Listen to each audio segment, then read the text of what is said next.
Hello, you guys. I know I look like a 12-year-old right now, but you're just gonna have to deal with it. I took all my makeup off, and I've just been doing that lately because my skin needs to breathe.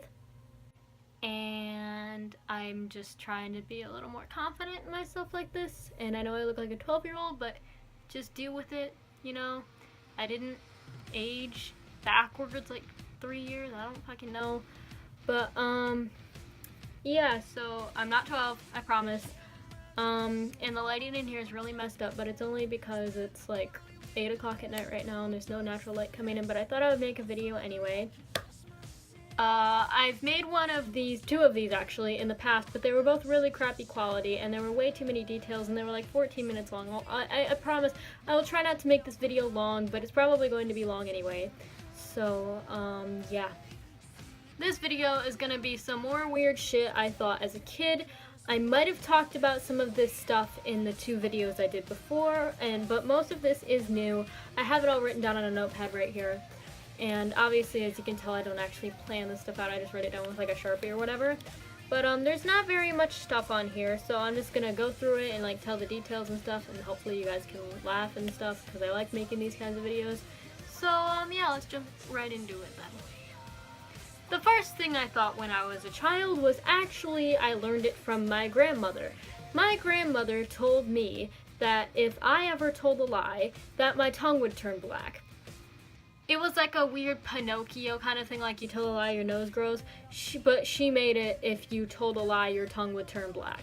So, I didn't really find that alarming. I thought it was kind of cool, but of course I tried lying and it never happened, so obviously my tongue is not black. It would be kind of badass if it was, though.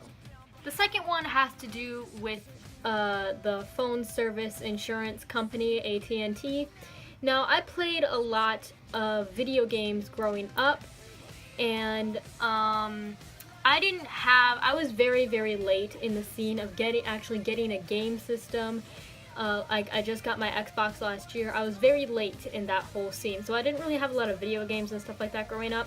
But my preschool teacher, her son had a Game Boy that I still own to this day that had a lot of old video games from the 90s and stuff like that on it. And I remember playing the game Crash. And I love that game to this day. I still have it sitting around somewhere. And it was a really fun game. But of course they had the little boxes on it that said TNT for like an explosive. So naturally, because the name of the phone company was AT&T, like that's not how it's spelled, but that's how it's pronounced, AT&T. I thought that there was some kind of weird subliminal message in the name that indicated there was some kind of explosive associated with the products that they sold or something like that. So I like refused to get anything from there when I got my first cell phone, which is like a while ago. I had like a little flip phone, and so I refused to get anything from that company because I thought that, I don't know where I got that from, but it was burned into my mind, I guess. The next one is actually a pretty funny story, and it's not that unusual for me to think as a child, but there's a little story to go with this one. So when I was a child, like maybe 5, 6 years old, I went to a Christian school. I went to Christian schools most of my life, up until 6th grade was when I left. 6th grade year was my last year at a religious school, and then I went to a different school. So I went to religious schools most of my life, and I wasn't really exposed to things like, of course, like profanity, pornography. I wasn't exposed to any obscene materials or anything like that. So like, and as a child, you don't really like know any of that because you're a child. And there was this kid who came from a very like drug abuse kind of background who I was with when I was in kindergarten. And my mom was teaching a lot when I was that little, so I was constantly staying at like daycare, constantly staying after school. And I was with this kid at daycare one day, and we were playing on the PlayStation, and he's just like, hey, do you want to know what the F word is? And I didn't know what he meant because I didn't know what curse words were at the time. So he said, you want to know what the F word is? And I was like, what? And he whispered it to me. He was like, it's fuck. And I'm like, oh, I hear my parents say that all the time. And he's like, well, it's a really bad word. And I said, oh, I bet I know what the S word is. Stupid. Obviously, I was very wrong. When I was really little, like 1 or 2 years old, I really misunderstood the phrase too spicy. I used that as a metaphor for, not really a metaphor, but I used that to describe literally everything I didn't like. like I tried spicy food once and I didn't like it, and my dad said, like, if you try something spicy and you don't like it, just say it's too spicy. But I took that the wrong way, and I said that for literally everything I didn't like. Like, my mom would be like, oh, you want to go for a walk? No, too spicy! Okay, you want to go to the art museum? No, too spicy! Like, that was my way of saying I didn't like something. This next one that I'm gonna talk about, I have spoken about in a previous video, but I feel like it's probably one of the weirdest things that I've ever thought that I feel the need to reiterate. When I was a child, I thought that grown-ups could not cry. I thought that crying was just something that you did as a child, and as you matured, it went away. And if you guys know the story, I quickly realized that that was not true because my mom was crying on the phone, and I got really confused as to what she was doing, and I was like, let's get away from her. The next one that I'm going to talk about is about sex. I'm sorry, but I thought that because sometimes I do use curse words and talk about stuff like that on my channel sometimes, I thought that most of you guys would be able to handle it. See, the thing is, I had this book when I was growing up, and it was like a boy-girl body science book. I still have it somewhere in my house. And basically what it was pretty much like giving children a basic knowledge of their human anatomy, like private parts and stuff like that, and then it talked about sex briefly. And hearing about that, I totally, of course they censored it a lot, of course it's a children's book, but I misinterpreted it a lot. Like, I didn't know how, like, male genitalia and female genitalia would go together, so I just thought it was metaphorical.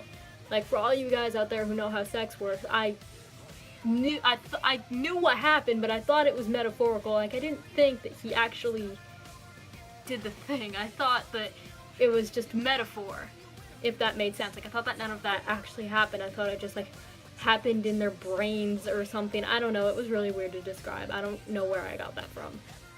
When I was a child, and it was kind of, when I was growing up, it was popular for movies to be based off of books. It was very popular when I was growing up for books to be interpreted into movies. It was happening a lot when I was growing up, and so I thought that it was legal. Like, it had to, like, a book was going to be written by law, it absolutely had to be made into a movie. I have no clue where I got that from, probably just watching a lot of movies based on books, and I continued to believe that until lots of movies about my favorite books just didn't come out, and I was very upset, and I asked my mom about it, and she had to explain to me that that was the dumbest fucking thing she'd ever heard in her entire life. I used to think that lipstick, was whatever kind of lipstick that you put on would permanently turn your lips that color. I think I got this idea from my mom because she puts on lipstick so much. Like, she puts on 17 coats of lipstick throughout the day. And I saw her do it a lot growing up, so I thought that just, like, putting on red lipstick would permanently turn my lips red, and then I realized as I got older that that was not the case, and I was just being stupid. This one's not that weird, it's not really a thought, but I was very obsessed with vampires when I was growing up. I liked hearing stories about vampires, werewolves, and, like, mermaids and other creatures and stuff like that. I really liked all of that growing up because my mom did a lot of stuff with Greek mythology, and I learned about all these kinds of mythical creatures, and I was really obsessed with them. I know vampires and werewolves aren't mythical creatures technically, but, you know, they're supernatural creatures, and I was really interested in that kind of stuff. But when I was little, I was legitimately convinced that vampires were real, and I would, like pray that one would bite me someday. I don't know why, but I was just obsessed with vampires when I was growing up, and it kind of went away as I got older, but I thought it was kind of interesting for a child my age. And this last one is probably the most ridiculous thing I've ever thought in my entire life. When I was little, we had a pretty old TV. We just replaced it with a flat screen, but we had a pretty old TV. It was big for, like, this was, when I was growing up, flat screens weren't, like, a big thing, so we had a big TV. Like, it was big for the times. It was cool looking. And the show that I loved to watch probably the most out of my entire childhood would either be Thomas the Tank Engine or Dragon Tales. And I would watch Dragon Tales literally all the time. I thought it was so cool. I wanted to go into their little world and be with the dragons and shit. And so I was, like, watching it, and then I got an idea. Hey, if I just cut a hole in the side of the TV and crawl inside of it, then I could jump into the TV show and be with the dragons and shit. So naturally what I did was I took a knife and I cut into the speakers that were on the side of the TV, because the screen was like right here and the speakers were on the side like this. And I took a knife and I cut into the holes on the side of the TV. I was like 5 or 6 at the time. I cut into the holes on the side of the TV and I made these 2 giant holes. They looked like bullet holes. And my dad walked in on me. He's like, "What the hell are you doing?" And I'm like, "I'm trying to go to Dragon Tales. Leave me alone." And I looked through and all I saw was black. And I was very disappointed when my dad told me that would not be possible. So that's it for today's video. I hope you guys liked it. If you did, like, comment, subscribe, all that fun stuff. And until next time, have a good day, night, or whatever.